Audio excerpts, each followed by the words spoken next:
Gini kah meriah. Baik, sekarang siapa yang mau tanya, Bun? Kita kasih kesempatan buat Mbak Feby dulu. Silakan. Assalamualaikum warahmatullahi wabarakatuh, Pak Ustadz, ibu-ibu semuanya. Kenalkan, nama saya Feby. Jadi saya terlahir sebagai anak broken home dan bapak saya meninggalkan saya di saat ibu saya mengandung saya.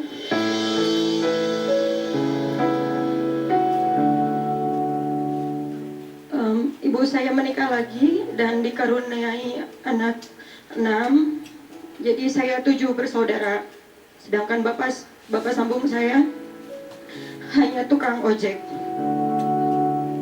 Maka dari itu saya ingin membantu perekonomian keluarga saya, dan saya mencoba peruntungan di Jakarta. Awalnya saya kerja hanya toko. Habis itu adik saya mau operasi, nggak ada biaya. Akhirnya saya memutuskan untuk kerja double, dari pagi toko, malamnya kerja di kafe sebagai penyanyi dangdut.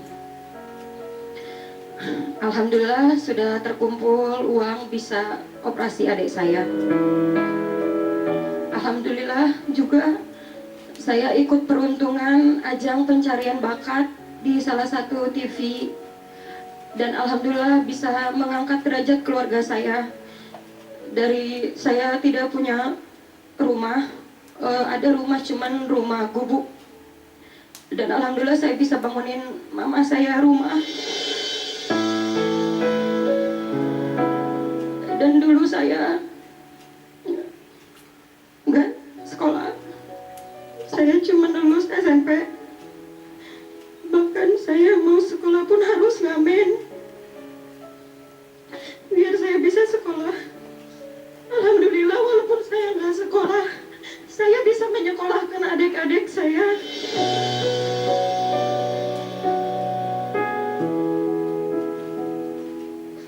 Percintaan, aduh, saya menikah muda. Pada umur saya 18 tahun dan saya gagal.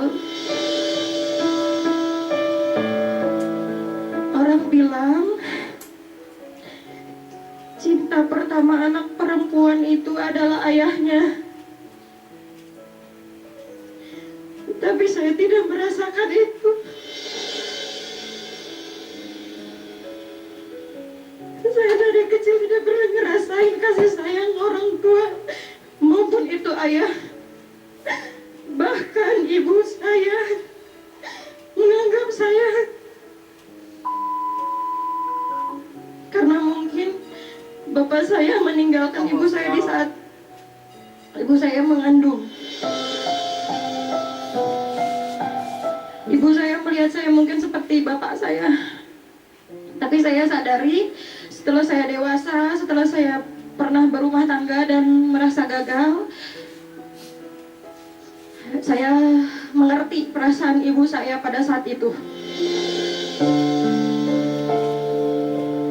Tapi ternyata ibu saya sangat menyayangi saya. Ada satu momen di mana ibu saya sangat membela saya daripada anak-anaknya yang lain.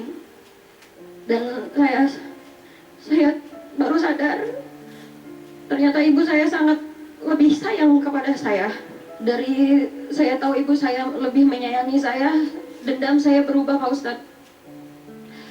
Dendam saya adalah gimana caranya biar bisa menyenangkan ibu saya, biar bisa mengangkat derajat keluarga saya.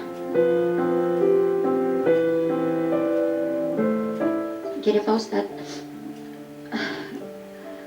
kasih sayang seperti apa yang diharuskan orang tua kepada anaknya, dan juga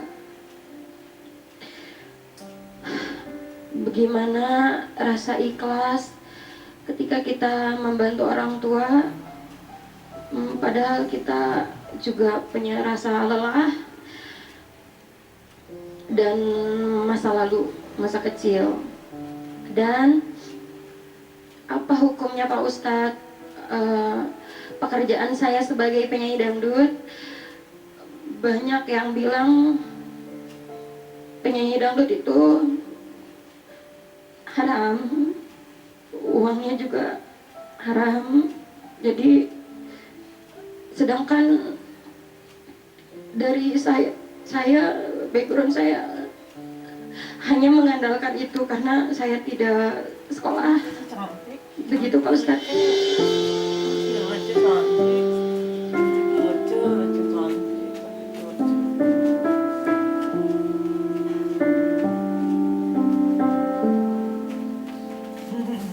Bunda,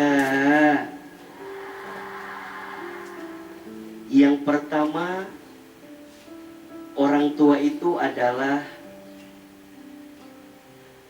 kekuatan terbesar untuk seorang anak agar bertumbuh dalam kebaikan. Jika orang tuanya bahagia, insya Allah anaknya bahagia.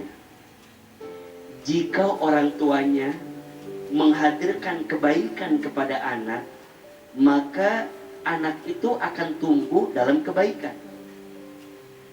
Kata Nabi SAW, kullu mauludin yuladu 'alal fitrah. Setiap anak yang lahir itu dalam keadaan fitrah, baik. Fa abawaihi yuhawidanihi aw yunasiranihi aw yumajjisanihi. Orang tuanya lah yang menjadikan dia Yahudi, Nasrani, Majusi, atau bahasa lainnya, orang tua yang akan menentukan tumbuh kembangnya anak menjadi seperti apa ke depannya. Maka ayah dan ibu adalah dua sosok yang tak akan pernah bisa dilepaskan untuk kebaikan seorang anak. Sayang seperti apa yang harus dihadirkan oleh ayah dan ibu dalam keluarga? Tentu di keluarga itu kita harus menghadirkan kasih sayang terbaik kepada anak kita. Dari mulai memberi nama yang baik, betul? Setelah itu merawatnya dengan baik. Setelah itu menghadirkan pendidikan yang baik. Setelah itu memberikan nafkah yang halal dan baik. Dan yang tidak kalah penting, orang tua harus jadi rumah, tempat pulangnya anak sebagai tempat berteduh dan tempat bertumbuh. Kita belajar ilmu parenting salah satunya dari Imam Ali bin Abi Thalib. Kata Imam Ali, hadirkan parenting dengan rumus 3 kali 7. Apa rumusnya? 3 kali 7. Di usia 0 sampai 7 tahun, rawatlah anakmu seperti raja. Senengin, bahagiain. Percayalah, jangan takut miskin karena kita sayang sama anak. Dan saya percaya setiap anak punya rezekinya masing-masing. Setuju atau tidak? 8 sampai 14 tahun, rawatlah anakmu seperti tawanan. Maksudnya bagaimana? Mulai tanamkan reward and punishment-nya.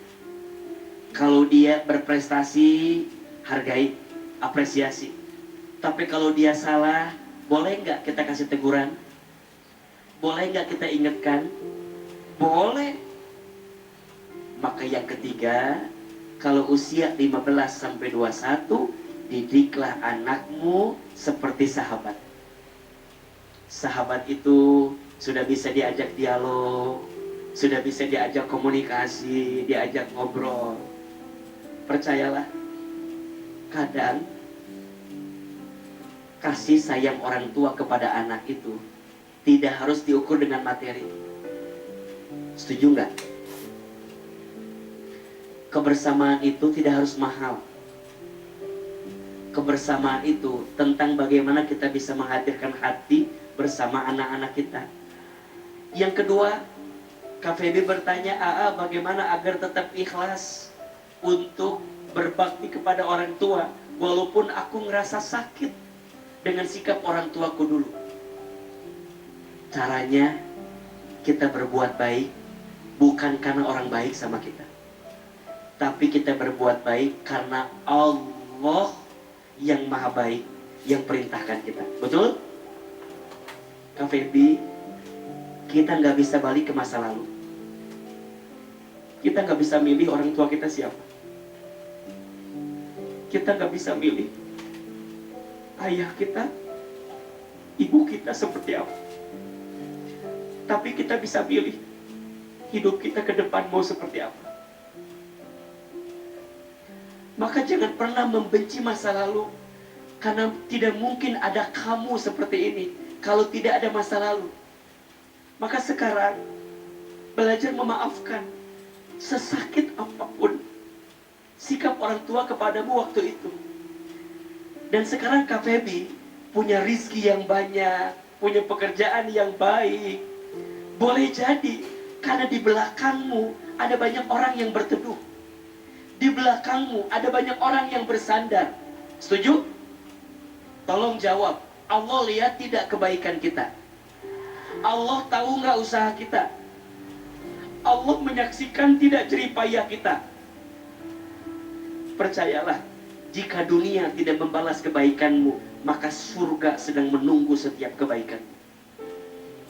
Maka Kak Feby, ikhlas itu bicara hati.